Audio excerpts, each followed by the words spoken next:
As brands develop their lines of watches and trends in the market change, it can often happen that the line will change to keep up with them. What we have today is a watch that forms the roots of a range still made today, one that the brand has stuck to.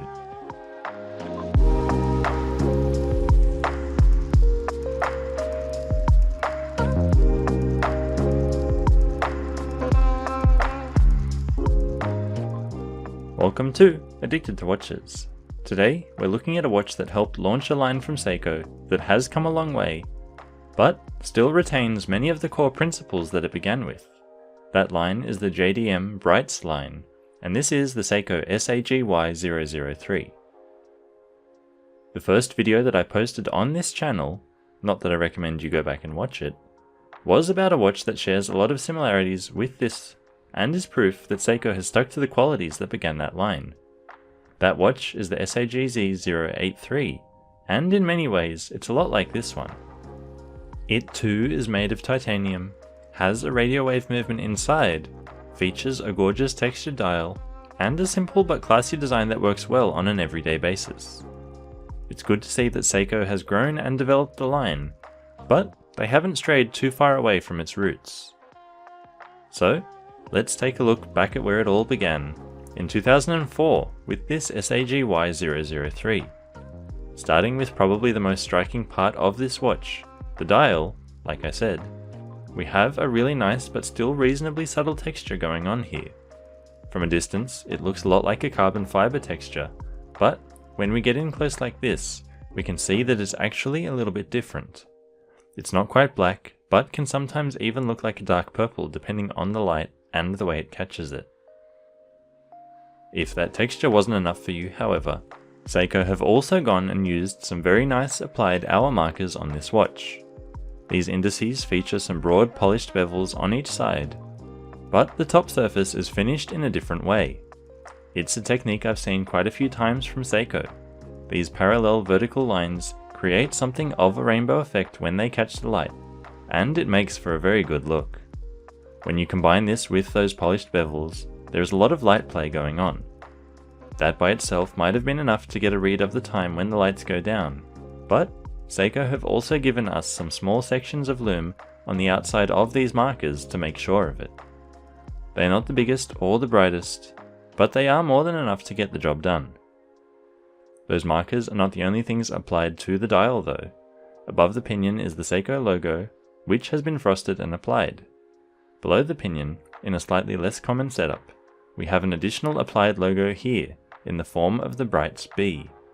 This font looks very reminiscent of the Gothic script used by Grand Seiko, and besides the texture of the dial itself, is probably my favourite part of the watch.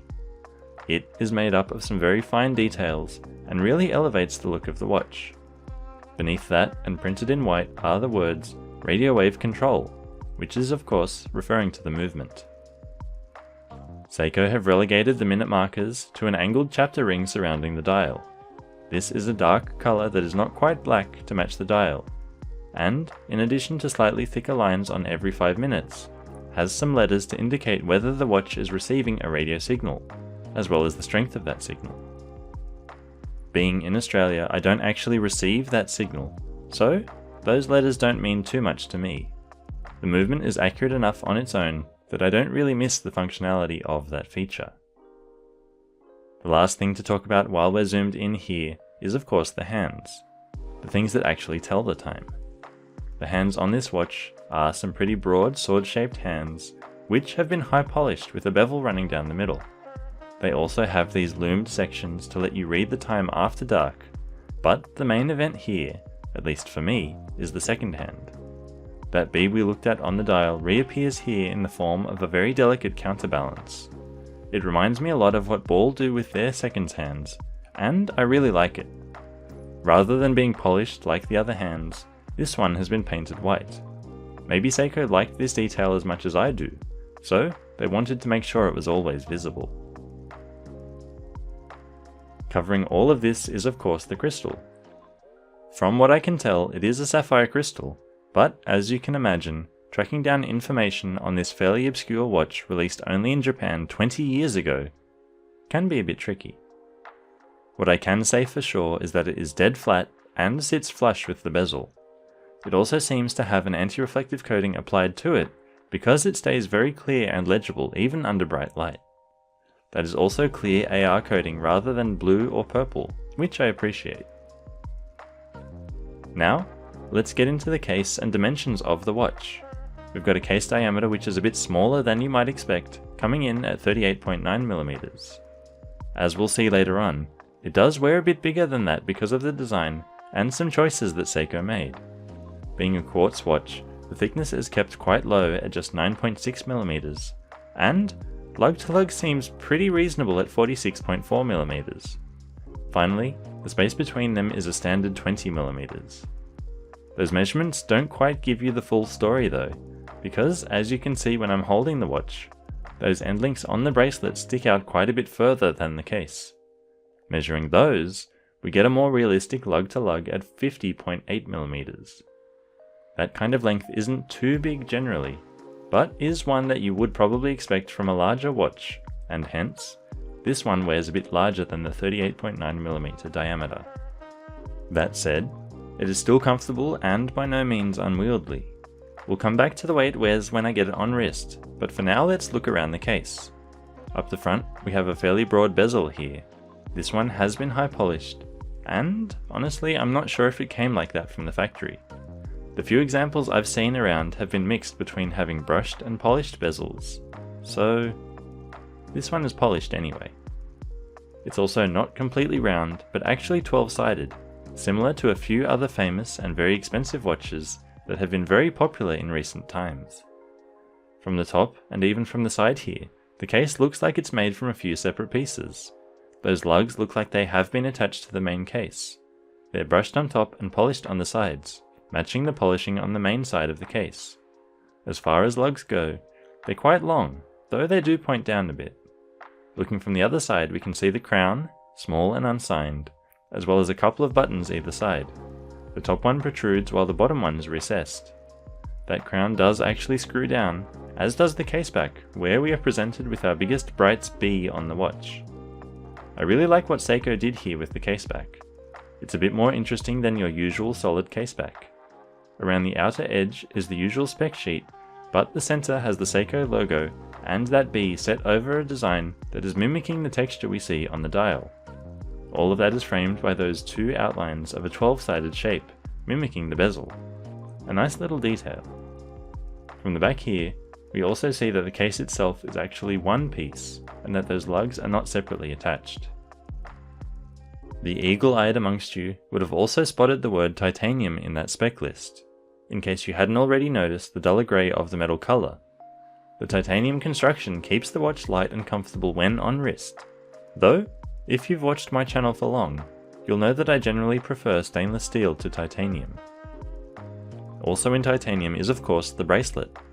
At 20mm wide, it tapers slightly down to 17.7 by the time it gets to the clasp, and the links are a bit different to what we are usually used to from Seiko. The bracelet is made up of these H links, with a nice bit of polishing along that horizontal section. The links are also curved to improve comfort, and feel like they're hugging the wrist. However, it's because of this H shape that the end links extend as far as they do, forming the bottom half of a H. Connecting these together are smaller rectangular pieces that have quite a deep groove running down the middle of them. This line helps the bracelet to feel a bit more complicated than it actually is, and generally breaks up the shapes. Down at the clasp, we see the fourth B of the watch on the outer shell, rather than the Seiko logo. The shell is pressed, but thankfully the inner section is milled. From the side we can see 4 positions for micro adjustment, so getting a good fit shouldn't be an issue. This watch houses the 5B21 movement from Seiko. Coming back to those pushes on the side of the case, pushing that top one in a single press will send the second hand spinning to either the Y or N on the chapter ring, letting you know if the watch is receiving a radio signal, while holding it down will make the watch stop and search for a signal. That bottom pusher will actually let you adjust the time zone of the watch if you prefer to set it that way. One thing that is interesting to note is that this watch can also be set manually with the crown like a regular watch.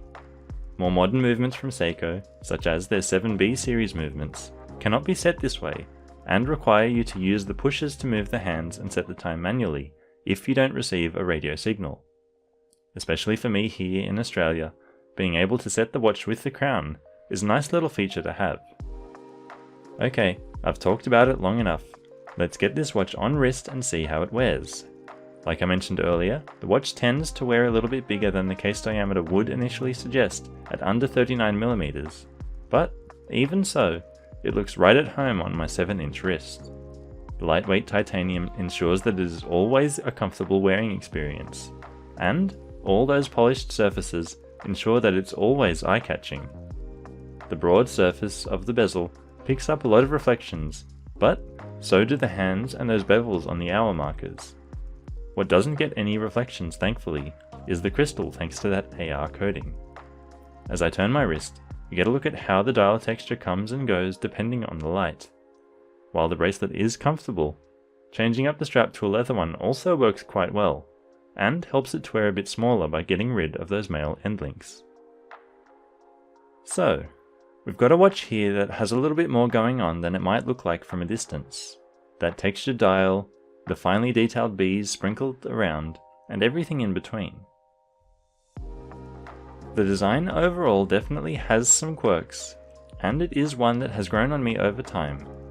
Sure, the end links could be shorter, and maybe I'd prefer steel, but at the same time, all of those quirks in the design are what keep things interesting. Combine that with a movement that will always be ready and ticking, and you've got a watch ready to just grab and go, whether it's for a casual everyday wear or something a little more special. What do you think about this watch? Have you got one of these or another Brightz watch in your collection? Are you a fan of that counterbalance? Am I too hung up on titanium? Let me know in the comments, and I'll see you next time.